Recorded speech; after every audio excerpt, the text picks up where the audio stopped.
The news did not come as an announcement. There were no formal words, no messenger sent from the Palatium bearing the seal of Claudius, and no decree was read before the Senate of Rome. Instead, the news came the way such things often did, quietly, carried from one voice to another, until at last it reached Agrippinilla. Her sister was dead. Julia Livilla, once again exiled to Pandataria, this time without a trial, was now gone, starved to death. Agrippinilla gazed out the window of her husband's home, looking toward the Palatium. Almost 2 years she and her sister had spent in exile, on separate islands. And despite the constant fear of starvation, the coin for their upkeep had always arrived. So who in the Imperial palace had forgotten to pay? If they had forgotten at all. For a time Agrippinilla said nothing. Poor Livilla, she thought, her name lingering, unspoken, settling into the silence around her.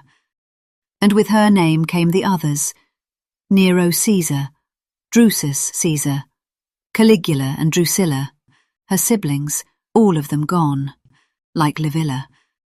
Agrippinilla sighed. She was the last, the only living child of Germanicus and Agrippina. The line was growing quiet, but it was not ended, not yet. There still remained one who could carry it forward, too young to understand what it was he carried, or what had been taken from those who had come before him. Her son, Lucius Domitius Enobarbus. But that task was for later, when he grew older. What came now was something else, a question that tugged sharply at the back of Agrippinilla's thoughts.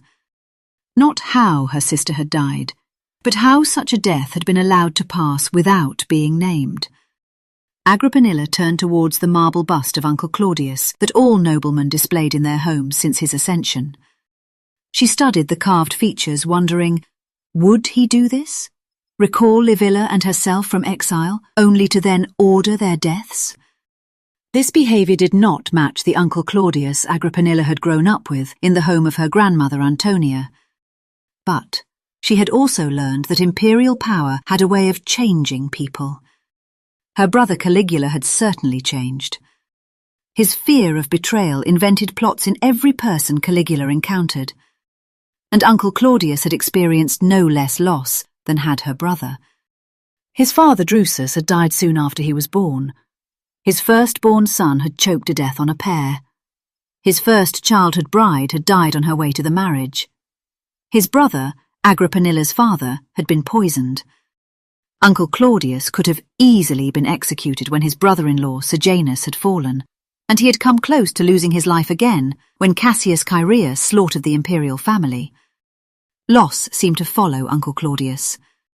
But he was also older than Caligula, more stable, whereas Agrippinilla's brother had been young, impetuous, and given absolute power in a single day, not unlike Uncle Claudius's young wife, Messalina.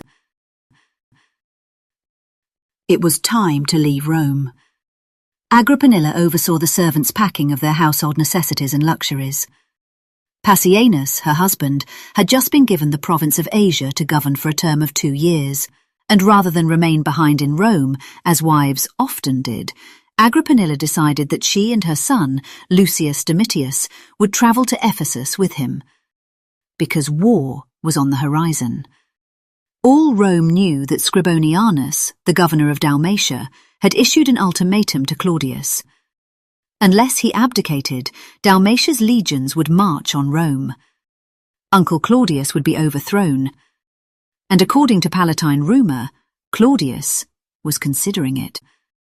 But Agrippinilla was not willing to wait around to see how the last descendants of Germanicus fared should a new emperor, from a different family, decide to rid Rome of all traces of the previous dynasty.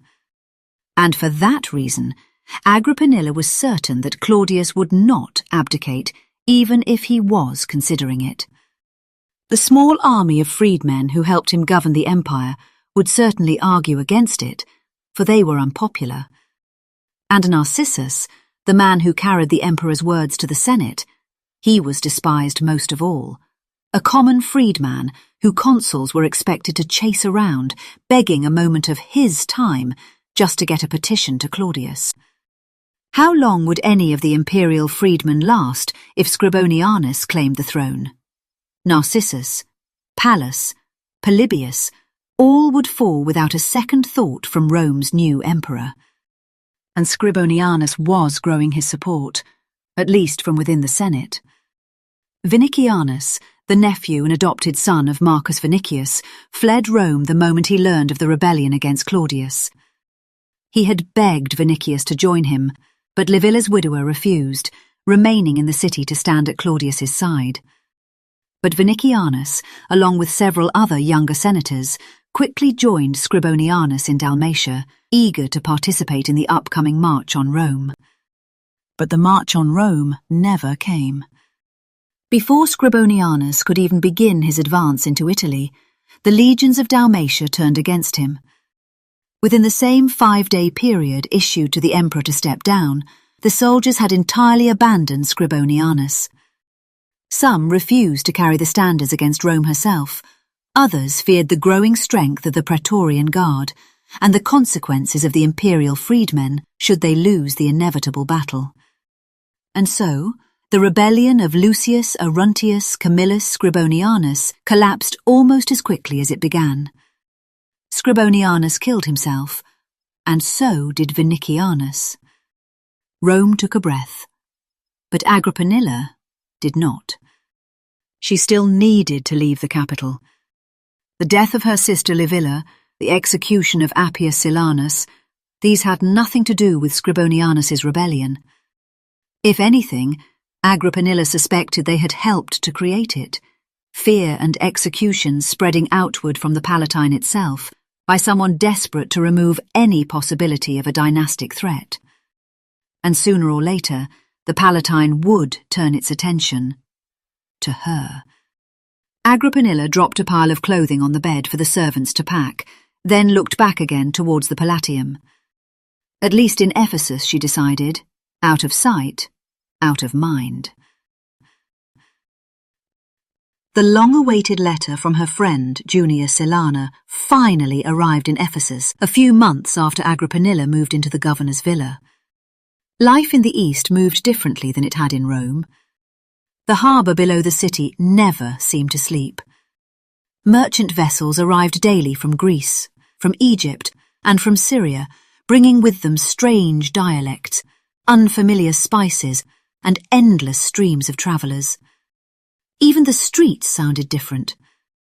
Greek, not Latin, filled the marketplaces and bathhouses of Ephesus, while musicians and actors performed openly in the crowded marble squares beneath the shadow of the city's great theatre. Rome, with all its suspicion and whispering politics, suddenly felt very far away. And so, Agrippinilla ripped open the seal, more anxious to read the words of this letter than any other she had ever received. "Greetings from Rome," Silana's words began. "How are you getting along in Ephesus? Is life very different than here in Rome? Once again, we are learning how to walk that fine line between loyalty to your uncle, the emperor, and loyalty to his army of freedmen. But more on that later. I'm sure you are anxious to hear the conclusion of the rebellion against Claudius." Agrippinilla lowered the letter. Scribonianus was dead. So was Vinicianus. The Dalmatian legions defected. What more was there to know? Aulus Cecina Paetus, Silana's letter continued, like so many senators, had fled to Dalmatia to join the rebellion, not realizing that by the time he arrived, it had collapsed. Emperor Claudius ordered him back to Rome to stand trial. His wife, Arria, tried to come with him, but the commander would not allow her on his ship. "He is an ex-consul," she berated the ship's captain, "permitted by law to be attended by slaves. Let me save them the trouble and look after my husband myself."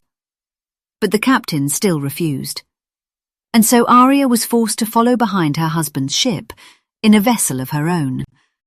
In Rome, Arria's husband stood trial against the word of Scribonianus's widow, who gave evidence against him for the prosecution. Outraged, Arria called out, Am I to listen to you, who is willing to go on living even after Scribonianus died in your arms?" Afraid Arria meant to join her husband in death, she was locked up, at which point she suddenly threw herself headfirst into the wall. But she did not die. She only stood, wobbling slightly, with blood trickling down her forehead, and announced, "I will do this the hard way, if you stop me from doing it the easy way." Finally, Silana's words continued. Arria was permitted to join her husband, who had been ordered by your uncle to kill himself for his attempted support of the rebellion. "But," he faltered. Arria then grabbed the dagger from him and plunged it into her own stomach. "Believe me," she muttered as she crumpled to the ground. "This wound I have made gives me no pain. It is the wound you must now make, Paetus, that pains me the greater." And so, strengthened by the devotion of his wife, Paetus took the dagger and completed the task, dying alongside the dutiful Arria. Agrippinilla paused, lowering the letter. This Arria, someone she had never even met, somehow reflected the moralistic tales of those few women whose stories survived the Old Republic. Women like Cornelia, mother of the Gracchi, whose devotion to Rome and to honour matched the men around them. The actions of Arria, Agrippinilla thought, would reflect poorly on Uncle Claudius. Shaking her head slowly, Agrippinilla returned to Silana's letter. "All Rome talks of the loyalty of Arria," the writing went on. "In a day and age where self-interest takes precedence over lifelong loyalty, the actions of Arria have begun to call into question just what type of woman the emperor's wife might be. A very young empress, with the whole world at her fingertips, and an emperor in her bed." Meanwhile, the Palatine parties continue to reflect those held by your late brother, with the emperor hosting his colleagues and Messalina hosting hers. But just recently, there was a scheduling crisis. Both Claudius and Messalina hosted gatherings on the same day.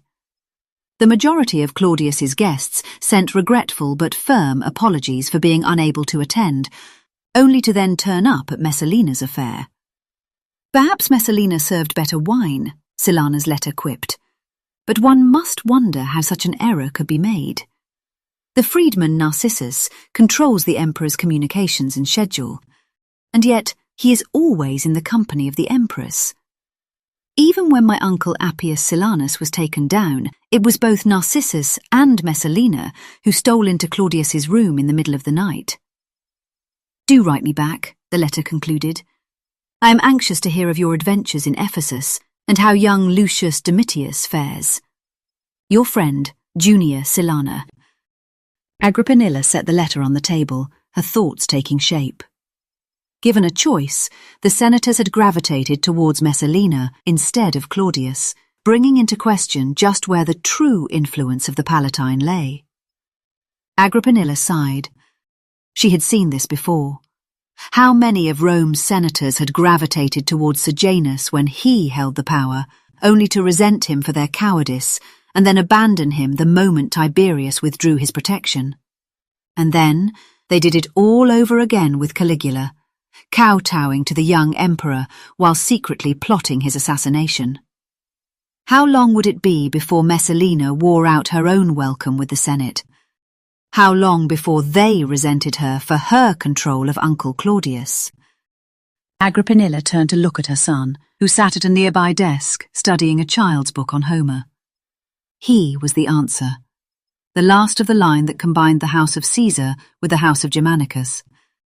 As Messalina grew more and more comfortable in her power at Rome, Agrippinilla would quietly prepare Lucius Domitius for his eventual return. He would have the best mathematicians, rhetoricians, historians, and pedagogues that Ephesus could offer. And when Messalina's Palatine Empire began to crumble, Agrippinilla would return to Rome with her son, the last hope of a glorious dynasty.